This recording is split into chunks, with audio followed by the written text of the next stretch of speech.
This story is titled, I refused to help my sister financially, she lost control, but he ended it with one line. Hi, everyone. Before we dive a quick favor. If you enjoy content like this, please hit the subscribe button. It's free, supports the channel, and make sure you never miss out on amazing video. Alright, let us get started. I told my sister I wouldn't co-sign a loan for her, and she completely lost it, screaming that I owed her everything, even my life. She kept piling it on, until my husband said one thing that hit her so hard she broke down crying right in front of us. Yeah, I read that sentence back. I'm Alina, 40 years old, and this all went down just a few months back, but it's been weighing on me every day since. I wasn't even planning to share this story, but the moment keeps playing on repeat in my head, and I need to let it out. If I had to sum it up, this whole situation is about family pressure, guilt, and what it's like to carry the weight of always being the responsible one. I grew up in a household that was, let's say, complicated. I was the oldest, the one who had to clean up messes, babysit, keep my head down, and be the grown-up even before I was grown. Then there was my younger sister, Celeste. She's 37 now, but back then, she was the favorite. Or maybe more like the delicate little glass figure my parents were terrified might break. Celeste was all drama, all emotion, always tangled up in something. I was the quiet one in the background, washing dishes while Mom rushed out to rescue Celeste from whatever the latest disaster was. I'm not exaggerating when I say it felt like Celeste could have burned the whole house down, and Mom still would have asked why I gave her the matches. Even with all of that, I tried. I've always tried.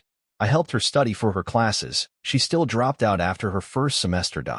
I let her crash at my apartment after 2 evictions. I loaned her thousands when her artisanal tea cafe went under. And deep down, I knew I'd never see that money again the minute I gave it to her. These days, I'm married to Ronan. He's 43, steady as they come, and about as grounded as I try to be. We both work full-time. No kids.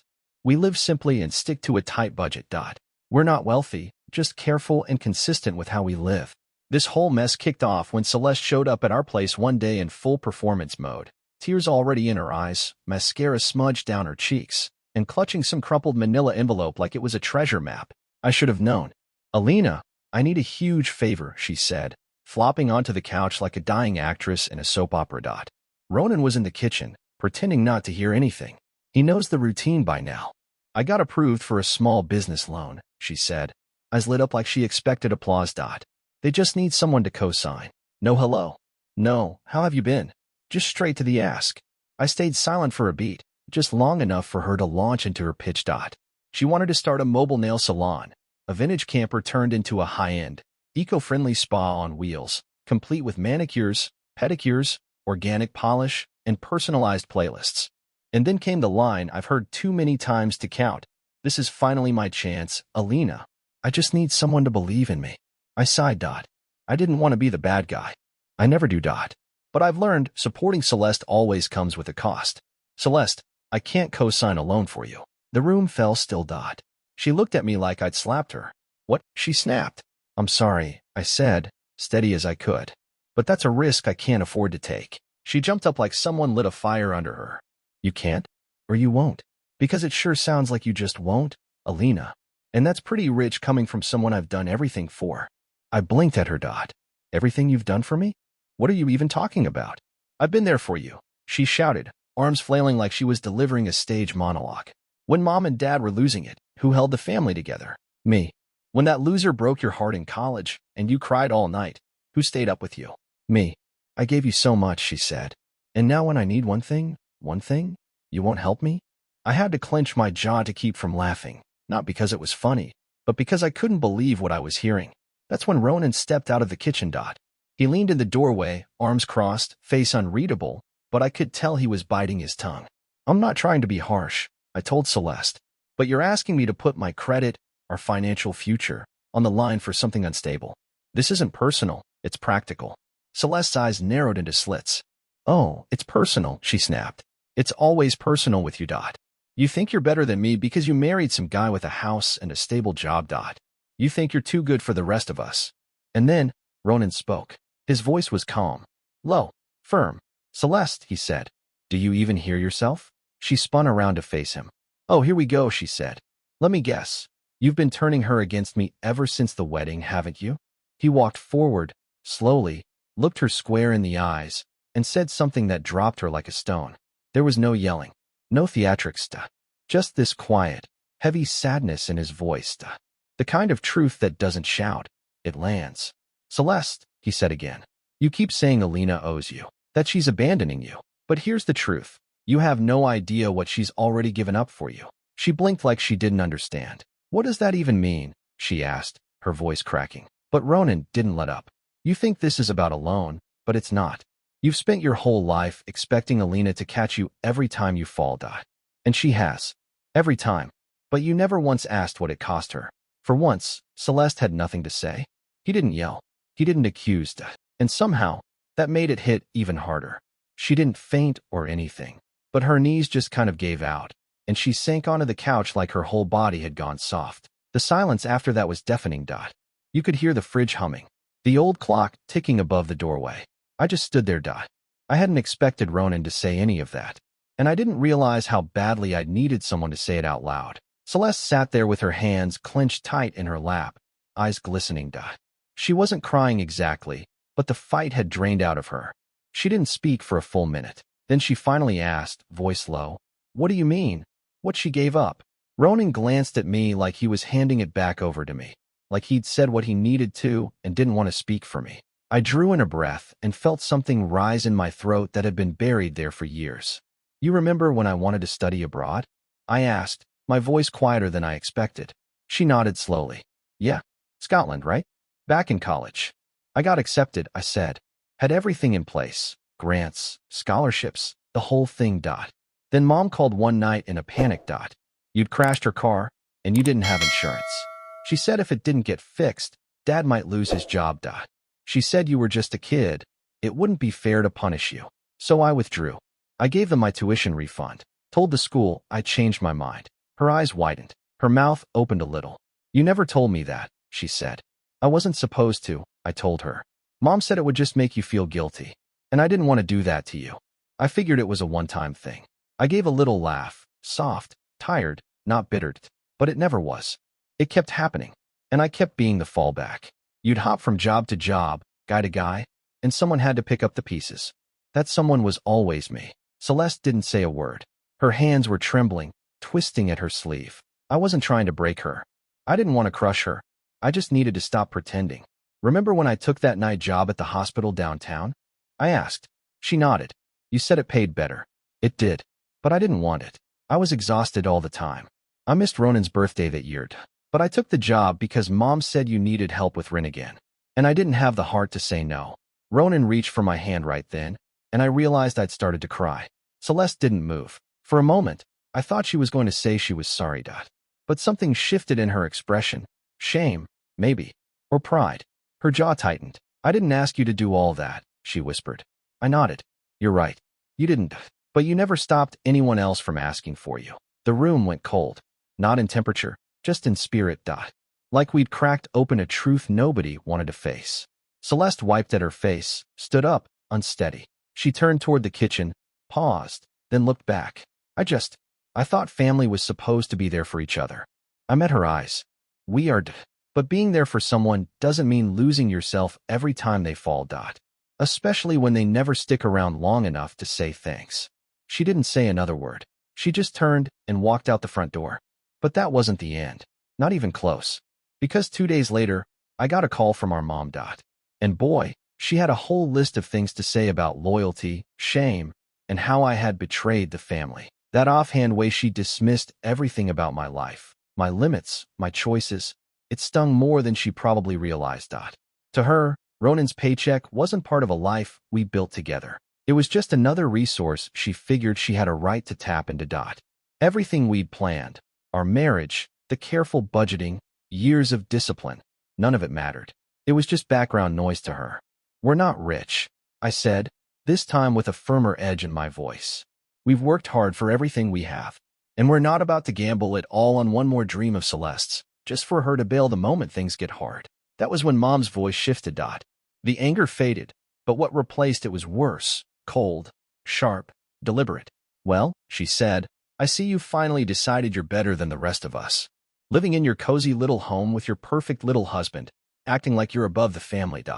I always knew you'd walk away one day. Just like your father. That one cut deeper than I was ready for. It hit like a sucker punch to the chest. Because the truth is, my dad did walk away.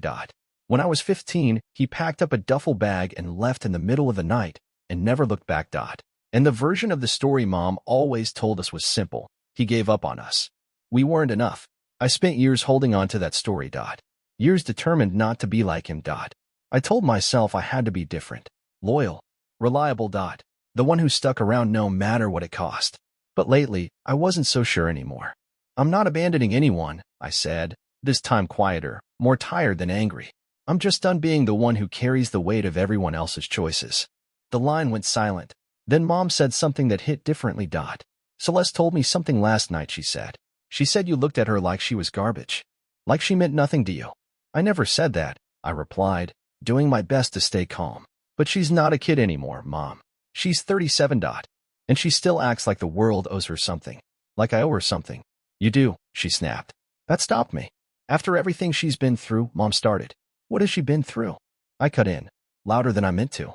Seriously, what? Some bad relationships? A string of failed businesses? Things she chose, and every single time, I've been the one who had to fix it. Why is that, Mom? Why is it always me? There was another long pause. Heavy. Charged. Because you can handle it, she finally said. Just like that. So casual. I let out a laugh, one of those dry, empty ones. Not because it was funny, but because she'd finally said the quiet part out loud. Right? I said. Because I'm the strong one. So it's fine if I'm exhausted. It's fine if I give up my plans, my time, my money, my peace. Because I won't fall apart, right? That's the logic. Don't twist my words, she muttered. But her voice had lost some of its heat. It wasn't sharp anymore. It sounded tired. I didn't answer. Part of me was waiting for her to walk it back. To say she didn't mean it. To soften. But she didn't. Instead, she ended the call with something that used to gut me. But this time, it didn't land the same. I'm disappointed in you, Alina, she said. You've changed. Then the line went dead. I sat there for a long while, staring at the table, the phone still in my hand like I didn't quite know what to do with it. Ronan came over, sat down beside me. He didn't ask questions. Didn't say a word. He just put his arm around me and let the quiet stretch out. I didn't cry. I didn't yell. But inside, something settled. Not in a peaceful, healing kind of way, more like the dust finally falling after a building collapses. The next morning, I was still carrying the weight of that call. I stood at the kitchen island, sipping my coffee, still feeling emotionally hungover, when an email popped up from HR at work. Subject line, follow up on recent inquiry. I work in healthcare admin, not flashy, not exciting, but steady. I've been with the hospital for 8 years. Climbed the ladder. Earned trust. It's not the kind of job people ask about at parties, but it's mine. And I take pride in what I do. So when I opened that message and saw that someone had anonymously reported me for allegedly accessing patient files to help family members with insurance claims, my stomach dropped. The wording was clean and professional, but the accusation was serious. HIPAA violations are no joke. Even a whisper of misconduct could get you fired or worse. I read it once, then again, then a third time. There were no names listed, no dates. Just a general statement about concerns over familial favoritism and inappropriate access to records. Ronan must have seen the color drain from my face because he was at my side in seconds. What's going on? He asked, kneeling beside me. I showed him the email. He read through it slowly.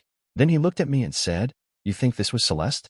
At first, I really didn't. I wanted to believe it was a misunderstanding, maybe a mistake. Maybe even a disgruntled patient stirring something up. But the wording, it was too specific, too personal. Familial favoritism? That's not a phrase a stranger would use. Celeste didn't know much about my job, but she knew this. I handled insurance files and had access to billing systems. That was all she needed to create a believable lie.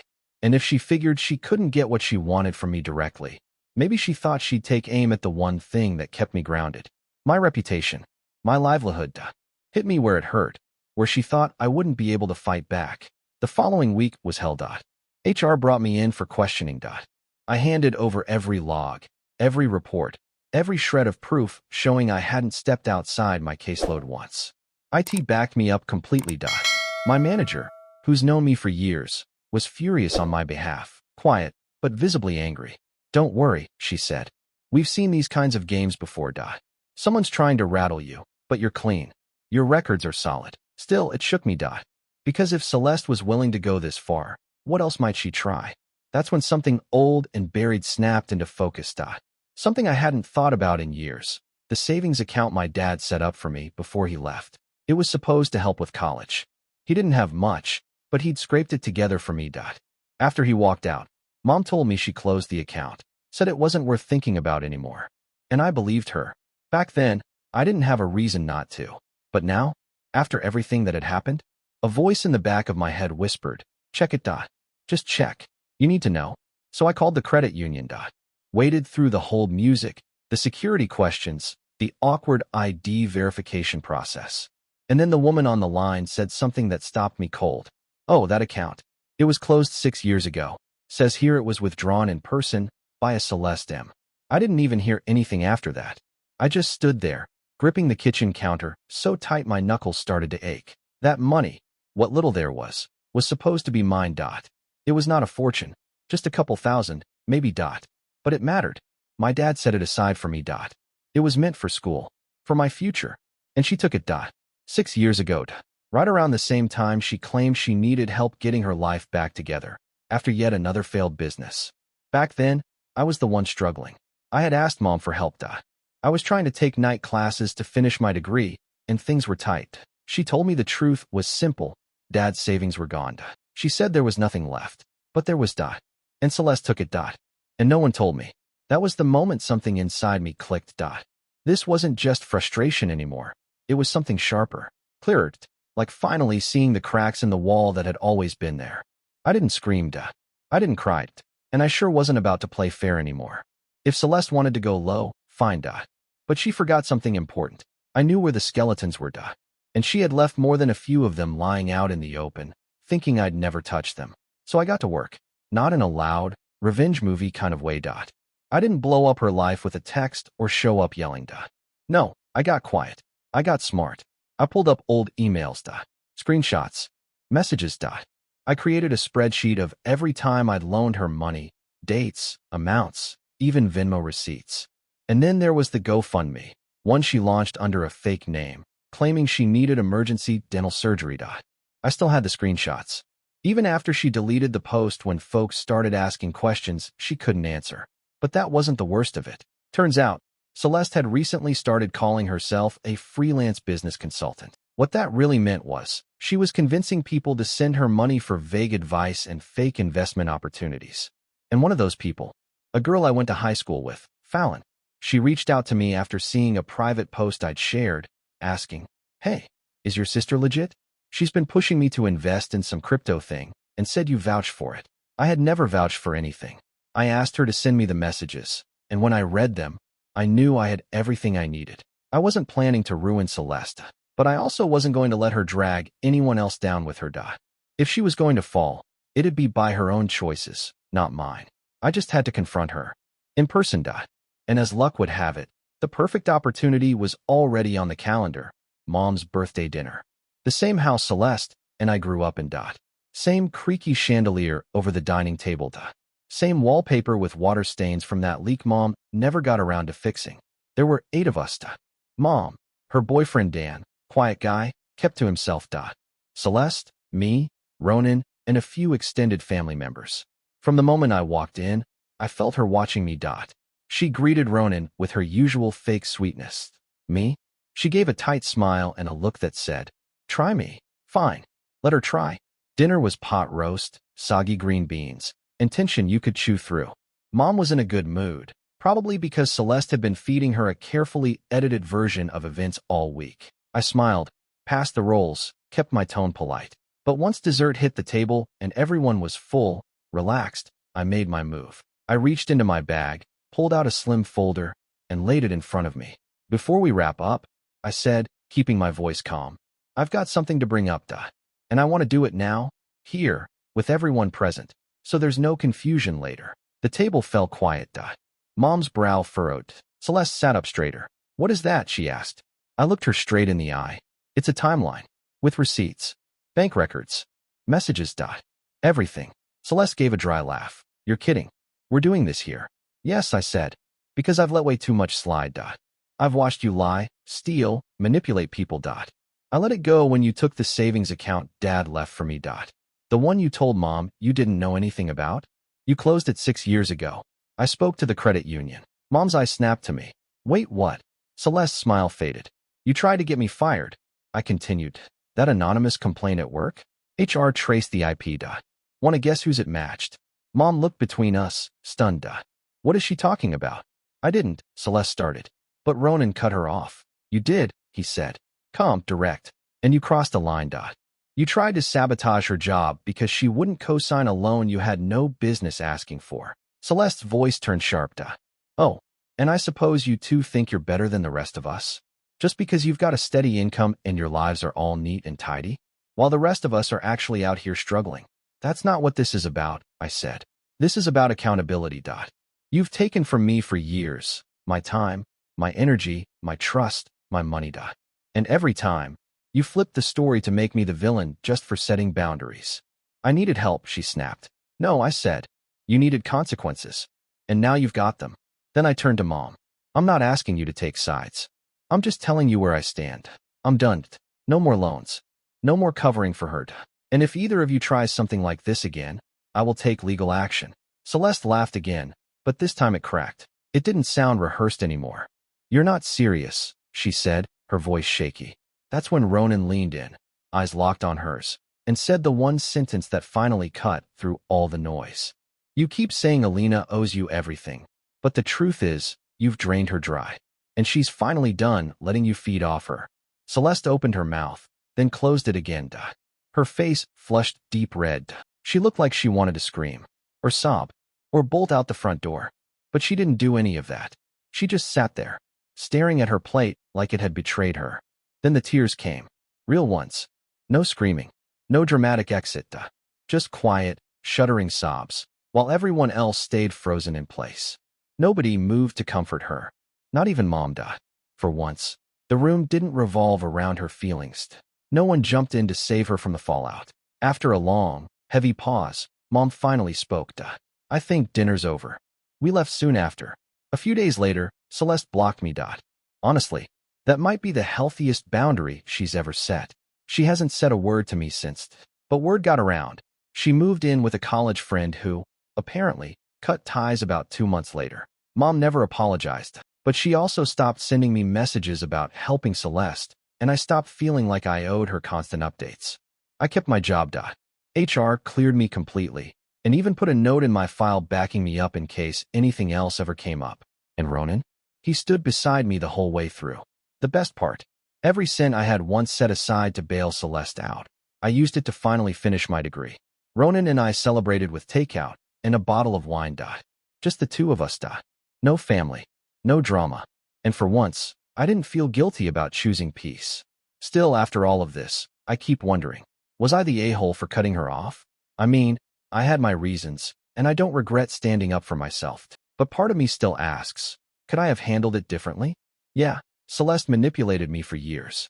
But was there another way? Should I have tried harder to fix things? Or was it right to walk away? So what would you have done? Am I the a-hole?